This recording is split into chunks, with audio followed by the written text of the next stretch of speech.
तो जैसे ही एक पैरासीटामोल टैबलेट्स हमारे लीवर के थ्रू कम्प्लीटली एब्जॉर्ब की जाती है, वैसे ही इस पैरासीटामोल के पीछे लिखी इसकी वार्निंग साइन का असली राज हमें पता चलता है। और वो ऐसे कि जब एक पैरासीटामोल टैबलेट का एब्जॉर्बेशन एक ह्यूमन लीवर के थ्रू होता है तो उसमें से लगभग 90% तक ह्यूमन लीवर के थ्रू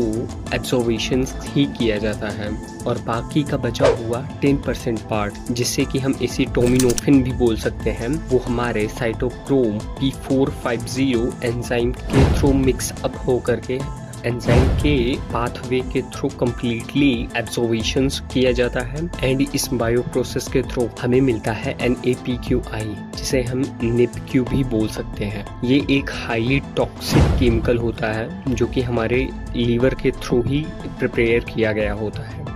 ये काफ़ी ज़्यादा डेंजरस होता है हमारे लिए, बट इससे बचने के लिए और इस हाईली टॉक्सिक कि NIPQ को अनइफेक्टिव करने के लिए, लीवर हमें सेव करने के लिए हमारे बॉडी में ग्लूटाथायोन नाम का एक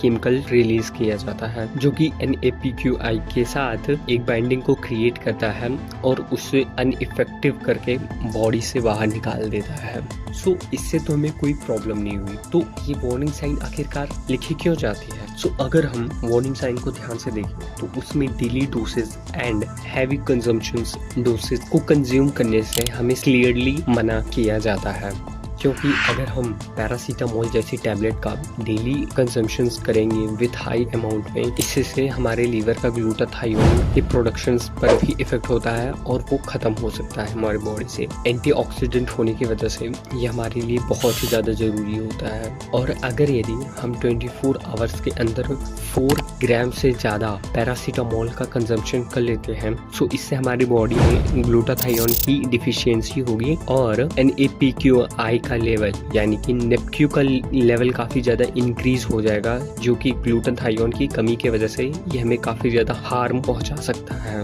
and result hepatitis, acute liver failure and कई सीरियस कंडीशन में तो पेशेंट की डेथ तक पॉसिबल हो जाती है। और ऐसा सिर्फ पैरासीटामोल ही नहीं, बल्कि डेली बेसिस पर किसी भी तरीके की medicine like pain killers, TB की मेडिसिन, एंटीसीजर एंड एंटीबायोटिक्स की मेडिसिन के भी सेम सिम्टम्स होते हैं। For a better health advice daily हमें किसी भी तरीके की